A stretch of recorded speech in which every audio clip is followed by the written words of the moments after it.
नमस्कार, मैं रवीश कुमार। अमेरिका ने ईरान के तीनों न्यूक्लियर प्लांट पर बम गिरा दिया है। ईरान के सरकारी टीवी चैनल ने कहा है तीनों परमाणु ठिकानों को पहले ही खाली करा लिया गया था। इस वजह से न्यूक्लियर रेडिएशन का कोई खतरा नहीं। अमेरिका ने बम तो गिराया है, लेकिन अभी यह साफ नहीं कि अमेरिका के बम गिराने से ईरान के परमाणु ठिकानों को कितना नुकसान पहुंचा है। क्या खाली परिसर पर हमला हुआ या कुछ नष्ट भी हुआ है? इस हमले में तीनों न्यूक्लियर प्लांट में काम करने वाले कितने लोग मारे गए?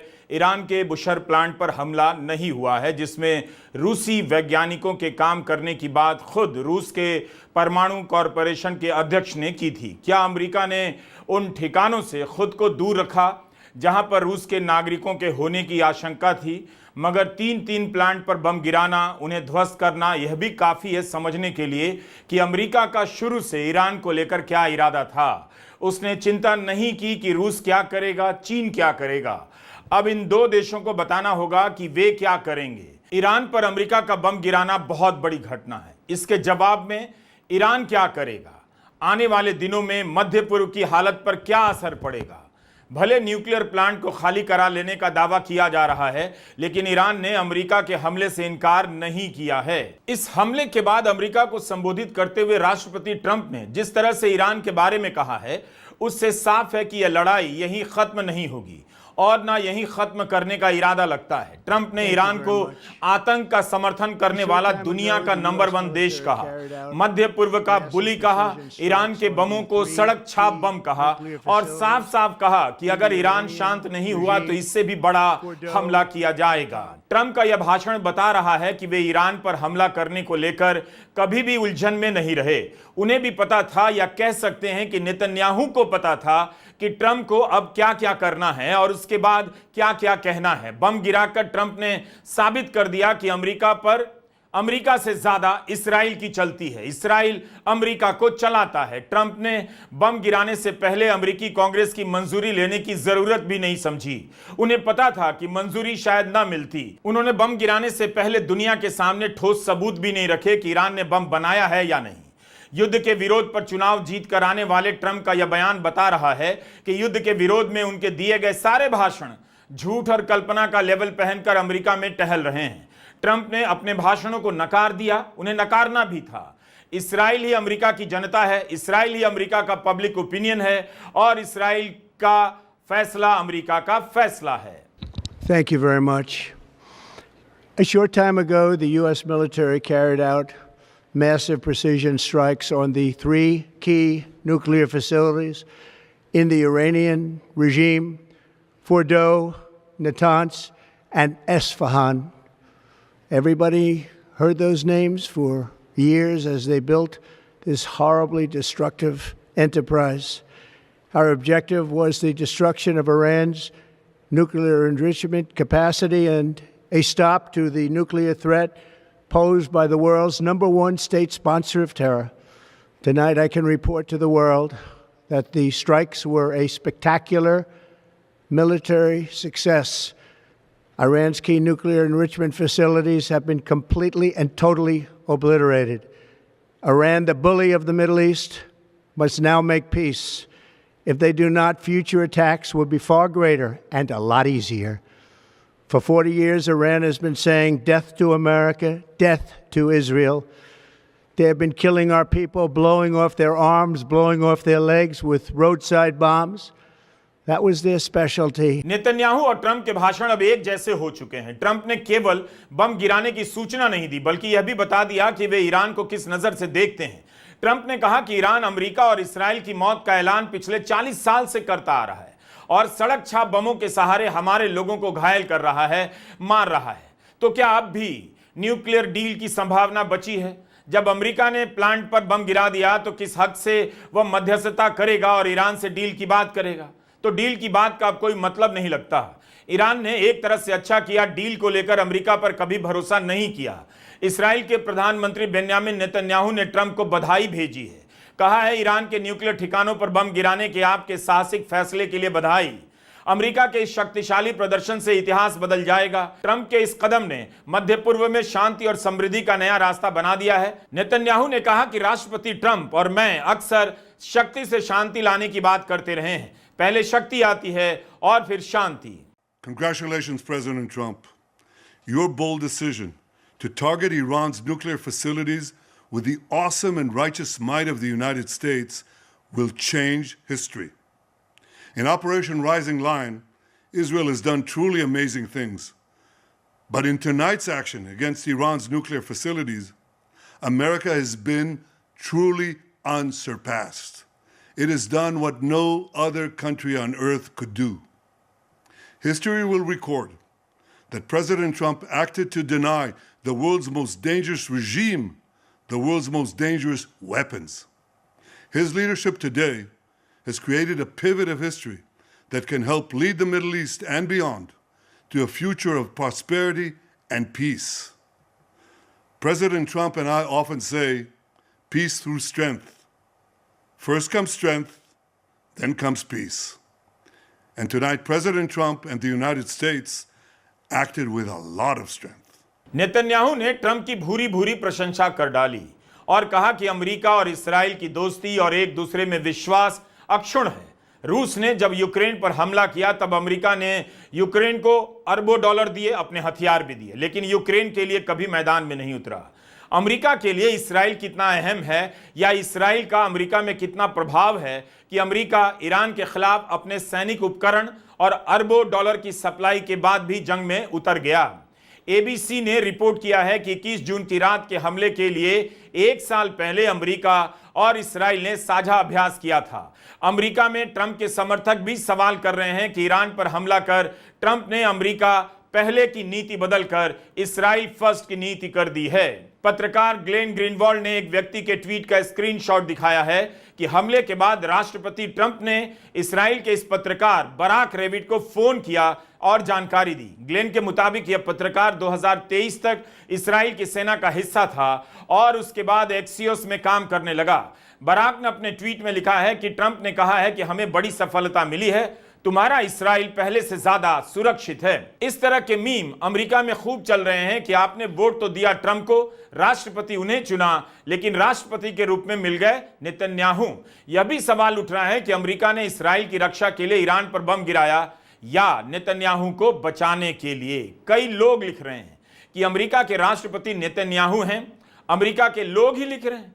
अब आते हैं ईरान पर। जिस तरह से ईरान ने हाइफा का कितना नुकसान किया, इसे लेकर कोई ठोस जानकारी नहीं मिलती, उसी तरह से न्यूक्लियर प्लांट को कितना तबाह किया गया है, इसे लेकर अलग अलग दावे हैं। ट्रंप और नेतन्याहू तो जश्न मना रहे हैं, लेकिन इन दावों पर भी सवाल उठ रहे हैं। आईएईए और रूस ने भी कहा था न्यूक्लियर साइट्स को टारगेट करने से रेडिएशन हो सकता है, लेकिन ईरान कह रहा है रेडिएशन का कोई खतरा नहीं। तो क्या अमेरिका ने खाली न्यूक्लियर प्लांट पर बम गिराया? आईएईए ने रिपोर्ट किया है कि फोर्डो समेत किसी भी परमाणु ठिकाने के रेडिएशन लेवल में कोई बदलाव नहीं आया है। ऐसे में अमेरिका के उन दावों पर सवाल उठ सकता है कि उसने 3 ठिकानों को तबाह किया है या नहीं। रशिया न्यूज ने यह वीडियो अपने हैंडल पर डाला है। हम पुष्टि नहीं कर सकते कि यह हमले की जगह का वीडियो है या नहीं। ईरान के सरकारी टीवी ने कहा है कि फोर्डो को खास नुकसान नहीं हुआ है, प्रवेश और निकासी द्वार को नुकसान पहुंचा है। बड़ा सवाल फोर्डो को लेकर ही था। इसी जगह को टारगेट करने के लिए अमेरिकी बम वर्षक B-2 विमानों की क्षमता की बात होने लगी, क्योंकि फोर्डो के बारे में कहा जा रहा था कि अमेरिका के लिए इसे नष्ट करना आसान नहीं होगा। ईरान में केवल फोर्डो में ही परमाणु हथियार की शुद्धता वाला यूरेनियम पाया गया है। एक और न्यूक्लियर साइट है इस्फहान। इसके बारे में खबर है कि इस्राएल ने भी पहले यहां 2 बार हमले किए हैं। अमेरिका ने तीसरी बार हमला किया। क्या ईरान ने वहां पर सब कुछ रख छोड़ा था कि अमेरिका या इस्राएल जिसे जब मन करे आए और बम गिराकर तबाह करे? एक तीसरी न्यूक्लियर साइट है नतान्ज। इसके बारे में फॉक्स न्यूज ने रिपोर्ट किया है कि इस्राएल ने 75% नुकसान कर दिया है, अमेरिका ने बम गिराकर इसे मिटा दिया है। फॉक्स ने सूत्रों के हवाले से यह रिपोर्ट किया है। नुकसान की खबरें आती रहेंगी, वीडियो आते रहेंगे। किसी भी वीडियो पर तुरंत भरोसा ना करें। भारत में ईरान का एक ट्विटर हैंडल है। यह भारत में ईरान के दूतावास का आधिकारिक ट्विटर अकाउंट है। इस पर ईरान के एटॉमिक एनर्जी ऑर्गेनाइजेशन का बयान छपा है कि फोर्डो, नाताज और इस्फहान की न्यूक्लियर साइट्स पर हमला हुआ है और अमेरिका ने इन हमलों की जिम्मेदारी ली है। यह सरासर अंतर्राष्ट्रीय कानून का उल्लंघन है। ईरान ने कहा कि आईएईए की नाक के नीचे अमेरिका ने परमाणु ठिकानों पर हमला किया है। ईरान ने IAEA की भूमिका पर भी सवाल उठाया और लिखा है कि इसकी जिम्मेदारी उस पर भी बनती है। तीनों परमाणु साइट को परमाणु अप्रसार नीति के तहत मॉनिटर किया जाता रहा है। ईरान ने अंतर्राष्ट्रीय समुदाय से भी मांग की है कि वह इस जंगल राज की निंदा करे और ईरान का समर्थन करे। ईरान ने अपनी जनता को भरोसा दिलाया है कि हजारों क्रांतिकारियों और प्रतिबद्ध वैज्ञानिकों ने परमाणु कार्यक्रम को यहां तक पहुंचाया है, अपनी शहादत दी है। ईरान किसी भी कीमत पर अपने कार्यक्रमों को रुकने नहीं देगा। ईरान के विदेश मंत्री सैयद अब्बास अरकाजी ने कहा है, अमेरिका ने न्यूक्लियर प्लांट पर हमला कर बहुत बड़ा अपराध किया। उन्होंने कहा है कि इस हमले का असर हमेशा के लिए होगा। संयुक्त राष्ट्र के हर देश को इस हमले से चिंतित होना चाहिए। संयुक्त राष्ट्र के चार्टर के अनुसार ईरान अपनी संप्रभुता, अपने हितों और लोगों की रक्षा के लिए जो कदम उठा सकता है उठाएगा। परमाणु ठिकाने पर हमला करना जोखिम का काम है। इस हमले को अंजाम देकर ट्रंप ने भी बड़ा जोखिम उठाया है। अभी तक नेतन्याहू अंतर्राष्ट्रीय कानूनों की धज्जियां उड़ा रहे थे और अब उनके साथ ट्रंप भी शामिल हो गए। लगता है ट्रंप ने अपना पुराना कोई कर्जा उतारा है। अमेरिका के विदेश विभाग के पूर्व प्रवक्ता नेड प्राइस ने कहा है कि इसे लेकर शक की गुंजाइश कम है कि ट्रंप ने कूटनीतिक बातचीत के लिए जो समय दिया था वो ईरान को बहलाने के लिए दिया था। उन्होंने सोचा होगा ऐसा कर ईरान को पूरी तरह से खतरे की संभावना से अनजान कर देंगे, मगर उन्होंने अमेरिका के लोगों से झूठ कहा और हमारे मित्र देशों से भी। पता चलता है कि कूटनीति का दूर दूर तक कोई चांस ही नहीं था। अब हम सब इस नतीजे के जिम्मेदार हैं। सबकी नजर स्ट्रेट ऑफ होर्मुज पर है। अगर ईरान ने इसे बंद कर दिया तो कई देशों में आर्थिक तबाही आ जाएगी। ईरान की तरफ से खबरें आ रही हैं कि स्ट्रेट ऑफ होर्मुज के साथ साथ रेड सी को भी बंद कर दिया जाएगा। ईरान ने इसे अमेरिका का हमला माना है, तो क्या वह मध्य पूर्व के अमेरिकी ठिकानों पर भी हमला करेगा या अपने हमले को इसराइल तक ही सीमित रखेगा? अमेरिका ने कहा था ईरान ने अमेरिका के नागरिकों को नुकसान पहुंचाया या उस इलाके में अमेरिका के ढांचों पर हमला किया तो जवाबी हमला करेगा। ट्रंप ने कूटनीति के लिए 2 हफ्ते का समय दिया, कहा 2 हफ्ते के बाद कुछ होगा, मगर अपनी सभी बातों से मुकरते हुए अमेरिका ने हमला कर दिया। अमेरिका के हमले की अगली सुबह ईरान ने इसराइल की राजधानी तेल अवीव पर मिसाइलों की बौछार कर दी। ट्विटर पर तेल अवीव के मोहल्लों में हुए नुकसान के वीडियो वायरल हो रहे हैं, जिनमें नुकसान दिखाई भी देता है। इसराइल ने कहा है कि ईरान की ओर से 10 मिसाइलें दागी गई हैं। अमेरिकी मीडिया के बड़े बड़े पत्रकार तेल अवीव से सीधी रिपोर्टिंग कर रहे हैं, मगर ईरान में असल में कितना नुकसान हुआ है इसे लेकर अभी स्थिति साफ नहीं। ईरान के प्रेस टीवी ने इसराइल के नक्शे पर अमेरिका का झंडा बनाकर यह तस्वीर ट्वीट किया है और सवाल किया है कि क्या अमेरिका के हमले के जवाब में ईरान अमेरिका के सबसे बड़े सैन्य बेस पर हमला करेगा। इसराइल की सेना ने भी पश्चिमोत्तर ईरान पर हमला बोल दिया है। इसका मतलब है कि अमेरिका के बम गिराने से कुछ भी हासिल नहीं हुआ, शक्ति से शांति नहीं आई। ईरान और इसराइल के बीच जैसे चल रहा था वैसे ही युद्ध जारी है। ईरान अभी भी यूरोप के नेताओं से मिल रहा था, खाड़ी के देशों के माध्यम से युद्ध विराम की कोशिश की बात कर रहा था, मगर अमेरिका ने दिखा दिया कि वह उस युद्ध में इसराइल के साथ है जो नेतन्याहू दशकों से लड़ना चाहते हैं। ईरान के सरकारी टीवी ने कहा है कि शुरुआत अमेरिका ने की, खत्म हम करेंगे। इस तरह की खबरें छप रही हैं कि ईरान ने कहा है कि मध्य पूर्व में हर अमेरिकी सैनिक ठिकाने और अमेरिकी नागरिकों को टारगेट करेगा। सरकारी टीवी पर अमेरिका के सैनिक ठिकानों का नक्शा भी दिखाया जा रहा है। ट्रंप ने भी सोशल मीडिया पर लिखा है, अगर ईरान ने अमेरिका के खिलाफ कोई भी कदम उठाया तो आज की रात से ज्यादा बड़ा हमला किया जाएगा। यमन ने कहा है कि वह अब आधिकारिक रूप से युद्ध में उतर रहा है, अपने समुद्री जहाजों को जिसे भी बचाना है बचा ले। रूस और चीन ईरान का साथ देने का इशारा करते रहे हैं। सवाल है कि क्या इशारे से भी आगे बढ़ेंगे। यह भी खबर आई कि ईरान के न्यूक्लियर प्लांट को रूस की मिसाइलें सुरक्षा देती हैं। रूस और चीन ईरान के लिए शायद ही उस तरह से आगे आएं जैसे अमेरिका इसराइल के लिए आया है। ट्रंप ने नेतन्याहू से अपनी दोस्ती का वादा पूरा कर दिया, लेकिन क्या पुतिन और शी जिनपिंग ईरान से दोस्ती का वादा पूरा कर पाएंगे या ऐसी कोई दोस्ती ईरान और रूस, ईरान और चीन के बीच है भी? यह इस पर निर्भर करेगा कि अमेरिका के हमले के बाद मध्य पूर्व से किसी बड़े युद्ध की शुरुआत होती है या नहीं। तब तक यह मानकर चलिए कि रूस और चीन का जिक्र ऐसे हमलों के वक्त केवल आर्टिकल की खाली जगहों को भरने के लिए किया जाता है। इस सब में अरब देशों की कोई भूमिका नहीं है। गजा पर जब इसराइल ने हमला किया और इतना बड़ा नरसंहार किया, तब भी किसी की कोई भूमिका नहीं थी।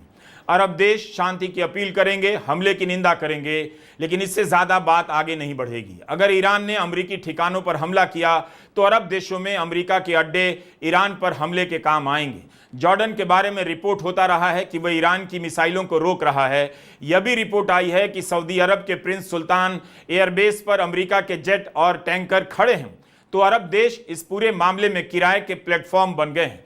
अमेरिकी मीडिया संस्थान CBS ने सूत्रों के हवाले से रिपोर्ट किया है कि अमेरिका ने ईरान को हमले के बाद संदेश भेजा है कि उसके हमले सिर्फ ईरान के परमाणु ठिकानों तक सीमित हैं और अमेरिका सत्ता परिवर्तन नहीं चाहता है। टाइम्स ऑफ इसराइल ने भी इस खबर को रिपोर्ट किया है। लिखा है कि इसे टकराव को कम करने की कोशिश के रूप में देखा जा रहा है। संयुक्त राष्ट्र के महासचिव अंतोनियो गुतेरेस ने ईरान पर अमेरिका की बमबारी की निंदा की है। कहा है कि इससे पहले से ही चिंगारी पर बैठे इस इलाके में युद्ध भड़क सकता है, नियंत्रण से बाहर हो सकता है। गुतेरेस ने सदस्य देशों से शांति बनाए रखने की अपील की है, अंतर्राष्ट्रीय कानूनों का पालन करने के लिए कहा है। सवाल है कि किस कानून के तहत अमेरिका ने हमला किया। IAEA की कोई रिपोर्ट नहीं थी कि ईरान हथियार बना चुका है। अमेरिका की खुफिया एजेंसियों की रिपोर्ट नहीं थी कि ईरान के पास बम है। ईरान इनकार करता रहा। अभी बहस चल रही थी कि बम होने के सबूत हैं या नहीं। अमेरिका ने बम होने की संभावना के नाम पर बम गिरा दिया।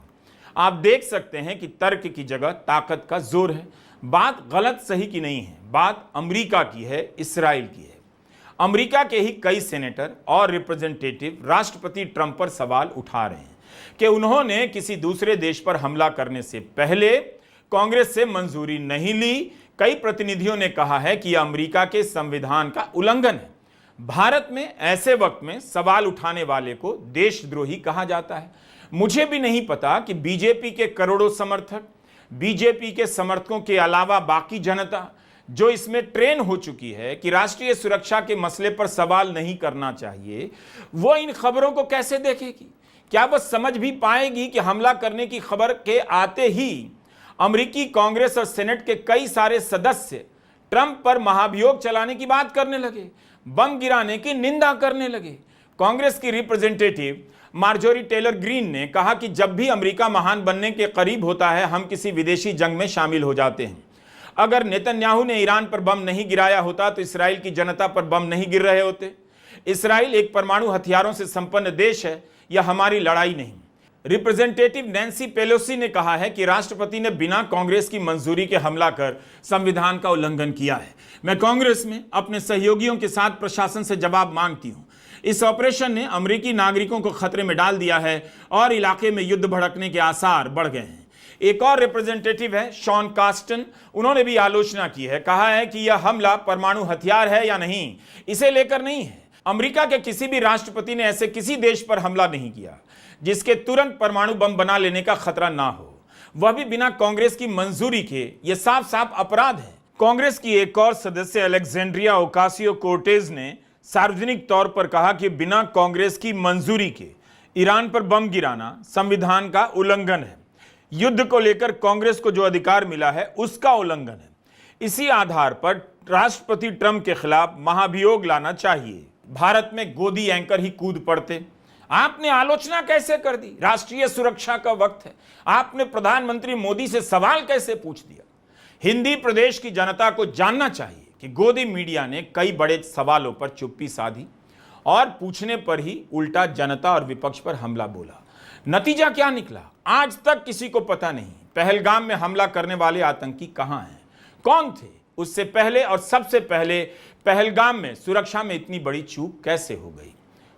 Representative Marjorie Taylor Greene Trump के अभियानों की समर्थक रही हैं।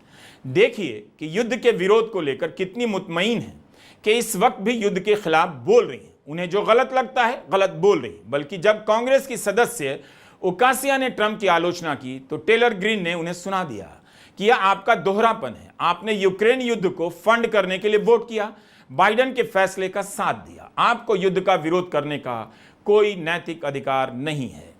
यही नहीं, ट्रंप के एक समर्थक हैं और मशहूर समर्थक हैं स्टीव बैनन। इन्होंने भी ईरान पर बम गिराने को लेकर कूद कूद कर स्वागत नहीं किया है। कहा है कि अमेरिका को फिर से महान बनाने के कई समर्थकों को अच्छा नहीं लगा है। राष्ट्रपति ट्रंप को अपने समर्थकों से बात करनी पड़ेगी। उनके बहुत से समर्थक इस्राएल के समर्थक हैं, लेकिन तब भी वे युद्ध नहीं चाहते। जब हमारी चॉइस नहीं थी तो हम इस युद्ध में क्यों शामिल हुए? स्टीव बैनन का कहना है कि उन्हें नहीं पता कि अमेरिका की खुफिया एजेंसी CIA और इस्राएल की खुफिया एजेंसी मोसाद में कैसे फर्क किया जा सकता है। दोनों एक हो चुकी हैं। तो एक तरफ ट्रंप मनमानी कर रहे हैं, इस्राएल के दबाव में आ गए हैं, दिख भी रहा है, दिखाया भी जा रहा है कि इस्राएल अमेरिका को चलाता है। फिर भी उसी अमेरिका में लोग इसी वक्त खुलकर बोल रहे हैं। सेनेटर बर्नी सैंडर्स ने तो कहा है बेन्यामिन नेतन्याहू अमेरिका के राष्ट्रपति नहीं हैं।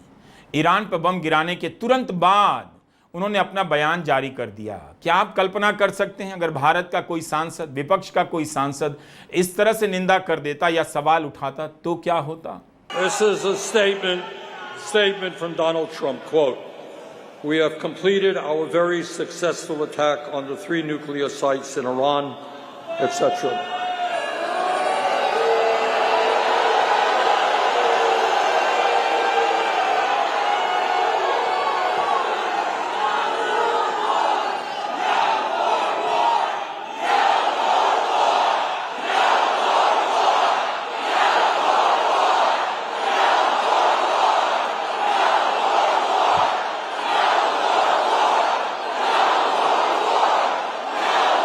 I agree. And I want to tell you something. Not only is this news that I've just heard, the second alarming that all of you have just heard, but it is so grossly unconstitutional. All of you know that the only entity that can take this country to war is the U.S. Congress. The President does not have the right. America में युद्ध के समर्थकों में खुशी की लहर दौड़ गई है। वहां के सांसदों में इस बात को लेकर गर्व करने का चलन रहा है कि वे इस्राएल के समर्थक रहे हैं। एजेंट कहने से भी बुरा नहीं मानते। ऐसे सांसद और समर्थक ट्रंप की खूब तारीफ कर रहे हैं। ट्रंप को यह कदम उठाना भी था। उन्होंने साबित कर दिया कि एक डीप स्टेट ही असली अमेरिका है। उस पर जिसका भी प्रभाव है, फैसला उसी का होता है और उसी के हिसाब से अमेरिका ही नहीं, यूरोप के देश भी हाँ में हाँ कहते हैं। अमेरिका ने ईरान पर बम गिरा दिया। 2 हफ्ते का समय दिया था, लेकिन तब भी कहा जा रहा था बम कभी भी गिराया जा सकता है। इससे जुड़ी खबरें तेजी से बदलती जा रही हैं। दावे गलत हो सकते हैं, दावे सही भी हो रहे हैं। इसलिए ध्यान से इन घटनाओं को देखिए। तिमोथी स्नाइडर एक बड़े प्रोफेसर हैं। उन्होंने कहा है कि युद्ध के बारे में 5 चीज़ों का ख्याल रखना चाहिए। हमले के पहले घंटे में जो दावे किए जाते हैं, उनमें से कई दावे समय के साथ गलत हो जाते हैं। कुछ भी कहिए, जो भी युद्ध शुरू करता है वो केवल घरेलू राजनीति के बारे में सोचता है। युद्ध क्यों किया, इसकी दलील समय के साथ बदलती रहती है। मकसद क्या था, हासिल हुआ या नहीं, इसका कोई मतलब नहीं होता। युद्ध का परिणाम कुछ भी हो सकता है। युद्ध शुरू करना आसान है, खत्म करना मुश्किल। दुनिया में कानून व्यवस्था नाम की कोई चीज नहीं रह गई। ताकत का जश्न मनाया जा रहा है। मध्य पूर्व का भविष्य कैसा होगा, वैसे उसका वर्तमान ही कैसा है। मध्य पूर्व के देश कई देशों का अखाड़ा बन चुके हैं। उन्हें सोचना होगा कि उनकी जमीन कब तक इसराइल और अमेरिका के सैनिक उद्योगों के मुनाफे के काम आती रहेगी, और जनता को बेवकूफ बनाने के दोनों देश अपने अपने देश को ग्रेट बना रहे हैं। कहा जाता है कि इस इलाके से तीसरे विश्व युद्ध की शुरुआत होगी। इसकी संभावना लगती नहीं। इसके लिए जरूरी है कि मध्य पूर्व के तमाम देश ईरान के लिए अमेरिका के खिलाफ जंग में उतरें या चीन या रूस का साथ दें। तभी कई देश आमने सामने होंगे और उसका स्वरूप विश्व युद्ध जैसा होगा। ऐसा होना फिलहाल मुमकिन नहीं लगता। जंग ना हो यही अच्छा है, लेकिन जंग तो हो रही है। ईरान और इसराइल के बीच हो रही है, जिसे इसराइल ने शुरू किया और अब अमेरिका कूद पड़ा है।